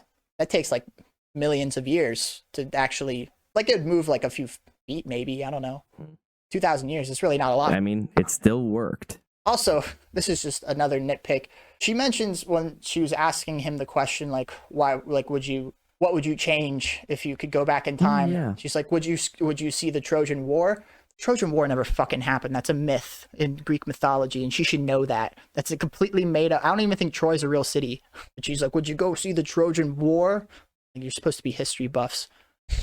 That was my favorite scene actually in the movie. That was the best scene, actually, because he explains my favorite scene. why Shia LaBeouf is in this LaBeouf's movie. character is dead. Yeah, I wanted to leave And it with made that. sense. It was Shia good. LaBeouf. It was good. Yeah. They No, didn't just kill him. Well, at first, like we just heard on the news thing where he was like he lost his son, and I literally thought the movie was not going to go any deeper into it. I was like, I wanted to turn there and be like, Shia LaBeouf is dead, but they did go into it, and I'm glad they went into it, and it set up a really compelling like storyline for Indiana. It was an emotional scene. I liked that scene a lot. It was my favorite scene. Yeah, that was the scene where I probably felt something. Yeah. Otherwise, it wasn't. I didn't really laugh or like none of the jokes really landed for me. A couple of them landed for me. A couple of them. I'm trying to think of what landed for me. There was one or two, but not many. Oh, and just another thing that I didn't really like, the like color saturation. Like, I don't know, like every fucking movie looks like this nowadays, where like the colors are just like super saturated and in your face, and everything looks like super sheeny and like hyper realistic and stuff. And like, I don't like that. Like, everyone looked a little too clean. Like, I like when Indiana Jones looks grimy, and like the first three movies have that feel. Now they're older movies, so it's like an older film, but I think that works to their advantage because it looks like they're archaeologists doing a big dig. But this one kind of looked like every other modern movie looked like. I mean, it kind of has to look like a modern movie. No, it doesn't. It does. No, they can change it. No, it does. No, that's just a trend. They don't have to do that. They don't have to, but I'm kind of glad they do. I'm not. I not that I don't like how 80s movies looks, but they look that way because they came out in the fucking 80s, and I'm fine with that. But like, I like things looking a little fresher. Because, can I tell you something? I think this might be my favorite Indiana Jones movie. No, it's not. I am just fucking with you. I didn't want to just say punched that. you in the face. Could have whipped me and left. No, I'm just fucking ended this with you. podcast I am just fucking with you. But what I do want to say is, I'm glad it was filmed like that, because I don't think I could have made it through the movie if at least it wasn't nice to look at. I don't think it was nice to look at. Was the thing though. It worked for me. If it was an 80s looking movie, I would have fell asleep. There's a way you can. For absolute fucking sure. There's I a would way, have like fallen there's asleep. modern film. There's a way you can make it look more worn out without making it look old as shit or in the 80s. Like, you can still make it look modern, but make it look more appropriate to the time. Like, a lot of war films do that. I know they do, but I still don't think it would have worked for this movie. I think it would have made it. Me awake. That's what would put you to sleep. No, that would have. That I'm telling you how You it needed the was bright colors to keep your attention. to keep me awake for this movie, dude. Yes, I did. I didn't hate this movie. I did not hate this movie. I didn't hate it. I am being very critical of it. It wasn't a boring ass movie though. It was very boring. It wasn't great. Like I said, still the fourth best Indiana Jones. The difference for me is I really liked the first 20 minutes because that was the only part of the movie that I was having fun and felt like there was action. I was immediately bored. I almost fell asleep during it. Oh, that was the only part I liked, because after that it just got old and kind of slow. Not the only part that I liked, but you know what I mean? Like, I was falling asleep. I was tired the whole movie. It's a lot of like, I couldn't wake up. Of like MacGuffin explaining and like. There was really no great action scenes. There were really no, like, none of the scenes other than like when they had to dive to get the things under the water. There were no scenes that I thought had, that like, scene was cool. I like that scene. But other than that scene, there was no scenes that really had narrative purpose. So like there was a lot of just action, Like for a lot action. of mindless action for action's sake. And like that just didn't Like that whole motorcycle chase scene with Short Round. Yeah, boring. Short Round's not in this movie, but the Short Round archetype. The Egyptian Short Round. Yeah, They never mentioned Short Round either. Bring back all of his other old buddies. Never mention the one kid Indiana Jones actually likes. Yeah, not even once. But he does kind of give like Elizabeth that like, hey, he like acknowledges that's her Short Round kind of, without saying it. Yeah, I kind of I don't know. I have to think about. I told Miranda this is one I got to stew on. Because I don't think it is the fourth best. I'm not sure if I think it's the fourth best. Because I said to this, though Crystal Skull is full of ridiculous dumb moments, which this is also. It is a fun movie to watch, though. It's still fun. Yeah, it's still a fun movie. Would you watch this movie again? I think I would. I feel like I need to watch it again, but I don't know if I could. I'm not super compelled to. I don't think it held my interest enough. You were ready to leave the movie theater. I was as soon as you could. I was teetering on. I was gonna wait for a post-credit scene, maybe. No, I was teetering on like, this is the worst Indiana Jones movie, but I don't know, for whatever reason, I don't really. Less ridiculous shit. It was more grounded than the fourth one. I will say that, even though it does go completely off the rails at the end, which is fine because all Indiana Jones movies do. It sure does. Yeah. And I didn't. I was stuck at the end part with like, is this too off the rails for me or not? I couldn't really decide. Yeah. Because it was pretty off the fucking rails. Off the rails. Yeah. And I don't know. I like that off the rails ending more than Crystal Skulls. Like the aliens thing did not work for me at all in the last one. This I'm at least like, all right. I knew they had to go back in time somewhere. Yeah. I do like, and again, spoiler alert for people who care to see this movie. I do think it was funny that in the end, it became about trying to stop the villain from killing Hitler. It's always fun.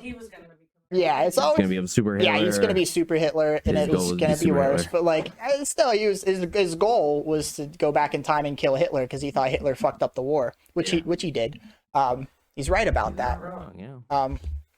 And Mads Mikkelsen did fine. He's great. He's playing a Mads Mikkelsen character. Absolutely. Yeah, he's essentially the same guy from Casino Royale. Yep, pretty much. He's the villain. He's a villain guy. He says serious lines, and he's a Nazi. Super Nazi. I do like the parts where Harrison Ford. Those were the jokes that landed for me. He was like, too many Nazis. Like, fucking Nazi. Sorry, you're a fucking Nazi. He was an 80-year-old man in the fucking 60s. Yeah. That's who Indiana Jones was in this movie. Yeah. Fuck Nazis. No empathy at all for when Nazis died. No. As it should be. One of the only people he shot was that Nazi at the end that was holding on to his goddaughter in the airport. Yeah, and I was like, good. Fucking God. And I think he made a Nazi line there, too. Yeah. Somebody did. There's a few Nazi lines that are just like, fuck Nazis. Yeah, yeah, go that for the movie. Fuck some Nazis. Yeah, I always like a good Nazi villain that gets their comeuppance. As they deserve. Yeah. But, oh, yeah. Oof. It's tough. It's a toughie. I want to talk about the ending a little. Like, where would you rather be with it? I almost wish they would have let him die in the past than the movie. I think that would have broke it for me. You think that you wouldn't have liked that? I wouldn't have liked if, like, yeah, that's how Indiana Jones ends. He ends up staying. Spoiler alert: he ends up staying in Archimedes' time and chills with him in like 214 BC. Or whatever. Well, but I would have took it as like they would have left him there. Because I don't think he would have chilled. He would have just died. He was gonna die from his bullet hole and just die. Yeah, because they don't have modern medicine. They, like she said, they would have just put leeches on you and you would have died. Yeah, I don't know. I don't know if I would have, because the ending that we do get, I'm glad. I guess I am. Right, and that's what he basically says. He's like, I've studied this event my whole life, and I get to see it in real time and have a major effect on the battle. Yeah, because I didn't really. Yeah, they're the ones who scare away the Romans from Syria. I think that's a more depressing ending than the movie if he would have died there. But the one we did get, it really felt kind of even more out of place to me, because at the end of the movie, throughout the movie, you see that Indiana Jones is getting a divorce, and then you find out like they're divorcing because after their son Shia LaBeouf died. How'd he die? He went. He joined the war. He died in World War II.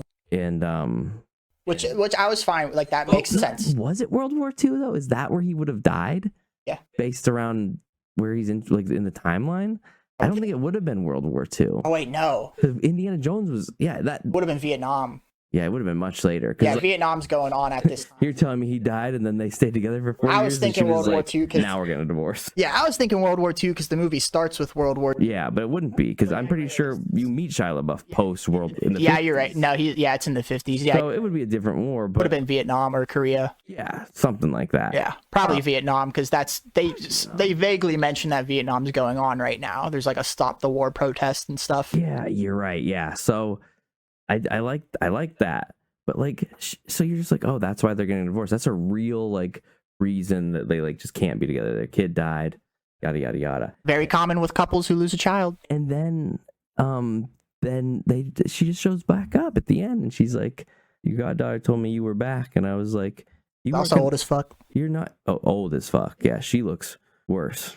Not worse. I mean, she's an old lady, but she's when I see her, I think like, oh man, getting old. Am I an asshole, or were you also getting uncomfortable when they were doing like the like kisses in the end, where she's like, "Where does it hurt?" And it's like right here, and then he like kisses her elbow. So I like that scene because it's a callback to Raiders of the Lost Ark. He does that same thing in that movie. So I didn't assassination. Holy fuck! You better hope you're Indiana Jones and not just a background character, because you're gonna get shot otherwise. Yeah, so I didn't hate that. It didn't make me uncomfortable, but I didn't really like it either. I didn't buy that she was back. Yeah, she she's fine. divorced him because like he was off and away. It's goddaughter that I'm not even sure if she really even knows that well, because he stopped seeing her when she was 12. Yeah, and he wasn't with his wife for a good chunk of between Raiders of the Lost Ark and This Crystal woman Skull. somehow convinced her to come back to their broken marriage and give it another shot. Yeah, so like it's a nice ending. It's a happier ending in a dark time for Indiana Jones. Just felt a little forced. It just came out of nowhere. That's why I almost wanted a post-credit scene, because I was like, we're gonna elaborate any of this. Because I also didn't like that they broke up either. So it was just like I just couldn't win in any of the. But I also like that Shia LaBeouf wasn't in the movie. Yeah. Yeah. That would have been a tough one. I'm glad they explained that he was dead, and I'm glad they went into a little more detail of how he died instead of just like he's just not there. Oh, he's dead. So, it has good moments. I don't know if I like it more than the fourth or not. I just don't know. It was something. Yeah. Something that I got very tired, but I still it's Indiana Jones, so like I really pushed through it. I liked it, but I really going into this movie wanted to like it a lot more. I want to have less gripes than I do, which I have a lot of. So I don't know where I'm at with Indiana Jones. Pretty much, yeah. That whole like, I'm just also remember like, do you remember her like ex-boyfriend? Yeah, that whole part. Oh God, that was like you can cut all of that. Completely get rid of that. Completely mindless, meaningless action. You had to remind me of him by saying, "Do you remember?" Because I did kind of forget that whole thing. Yeah. Because it was so stupid. There it comes back. And out of nowhere, and they were just like there to be a distraction in the bigger. Crazy. I like how they kind of hint that she's a bit of a manonizer. Sure. Like he was a womanizer when he was young, and she's like a bit of a like she flirts with all the guys. Yeah, and she sees one. She's like, wants to get that strange. Yeah. She never gets any strange in the movie, but she wants it. You assume she can. Yeah. Same with like Indiana Jones. You could assume at any moment. Yeah. You could. So I guess she wasn't the like cliche like pretty girl either. No. You know what I mean? Like she wasn't like. She was tough, kind of petulant at times. Yeah, you know what I mean? Yeah. Like there was parts where I didn't like her because she was like. Yeah, her character was all over the place. A bit too cocky, but then it sometimes worked. Like it sometimes was good, and then other times it was a bit too much. Yeah. Better than Shia LaBeouf. Way better. Yeah, I would take her over Shia any day. Yeah, I'd agree with that. Glad he died. What's his name again? I don't know. I don't fucking know. Something like a dog or something, like some wolf. I don't know. Wolfie. It's like that's like his nickname. I think his full name is like Henry Jones the Third or something. Because I think that's the scene in Crystal Skull. You find out he's his kid, but he has like a name that he goes by. It's not wolf, but it's not dog either. But it's something. Bark. I have to look it up now because I just can't let it end like this. Yeah. Give me one second. Mutt. I don't even know. Mutt. It's Mutt Williams. Mutt Williams, yeah. Mutt. So better than mine. Glad Mutt wasn't there. Me too. Glad he died in war. Yeah, in war. One other thing. I like that Mads Mikkelsen's character took a fucking train slap to a piece of metal to his Fine. face. Yeah, he's fine. At the beginning, I thought he'd at least have like some kind of like Bond villain wound, just alive and kicking. In fact, he got people on the moon. Yeah. The moon landing takes place in this movie. Call back. Yeah, he's like one of the Nazi scientists that the Allies recruit after the war is over to build their rockets. Sure. Which, like, yeah, that's No brain damage from that accident whatsoever. Made him smarter. totally. Yeah, he's really fine. Got a lot of power. He's like, you know what? I do know what Hitler did wrong, actually. That happens a lot also in this movie, which was something I wasn't going to mention, but since you brought it up, another one of my pet peeves in movies is when characters take like big hits to the head or like objects fall on them. They come out and they're clean. Unscathed, yeah. That one big fucker gets like the whole shelf of antiques collapse on him. Oh, yeah. Dusts himself Just off. fucking gets up. Completely, no bruises, no cuts, anything. No The butts, other, no cuts, the no other guy, coconuts. the blonde fucker, whatever his name was. Yeah, dude, He get punched in the dude face from Logan. hard several times. Yeah. No bruises, no broken nose, no cuts. Like, it just makes it less real to me. It just makes it beyond the realm of, That's fair. which that's part of the charm of Indiana Jones, is that it teeters that line of like realism and extraordinary, Mhm. but like you still, like in the originals, like you still get cuts and bruises and damage and beat Yeah. up, and it just felt like anything that they did to these guys, they were fine. Yeah. Yes. Ugh. And I just feel like they also didn't really have a satisfying Deaths. deaths at all. No, I was just thinking that as you You were could have saying had a that. really fun death for the big guy, Sure. and it was cool It that was short something- they round gave him a death. short round took him out. Sure, yeah. But again, it wasn't like a definitive wanted- scene where I was like, "Oh, he's There dead." were like 5 scenes where Indiana Jones like punched that guy and couldn't do any damage. So like I was like, how's Indy gonna like cool kill this guy? Yeah, Didn't. No, and then the main guy and the fucking blonde mustache dude, they just get in a plane wreck.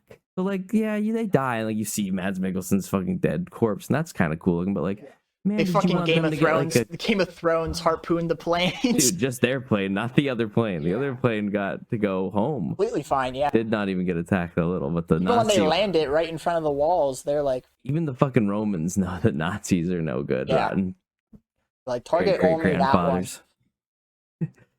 Yeah, it's like Game of Thrones. I did think it was funny that he thought he could do something by just like machine gunning the Roman soldiers. Like, fuck these guys. Yeah, they kind of made those. That's the thing. They're very 80s villains. These guys. They wrote in a weird. It's the same thing with Crystal Skull. They wrote an 80s movie and filmed it today, and that's what we got. Yeah. Yeah. But you got anything left to say about Indiana Jones? I hit most of my points. I think I did what I need to say too. I still, Still disappointed about the whip. yeah, that's a big one. Signature I Indiana didn't Jones. feel that way. I didn't even think about it, but once you said it, I was like, that is a fair argument. Yeah. Cannot fault you there. I think the only difference in opinion we have on this movie, to an extent, is the 20-minute opening, where it's, to me, it's my favorite part. I wish I would have. And that's one of my least favorite. I wish I could have got a whole movie of that. I like that so much, as opposed to this movie. Right. Yeah. So that's Indiana. That's our Indiana Jones and the Dial of Destiny. They don't even call it the Dial of Destiny in it. Nope. They didn't have to call the movie the Dial of Destiny. They could have gave it It's something alliteration. cooler.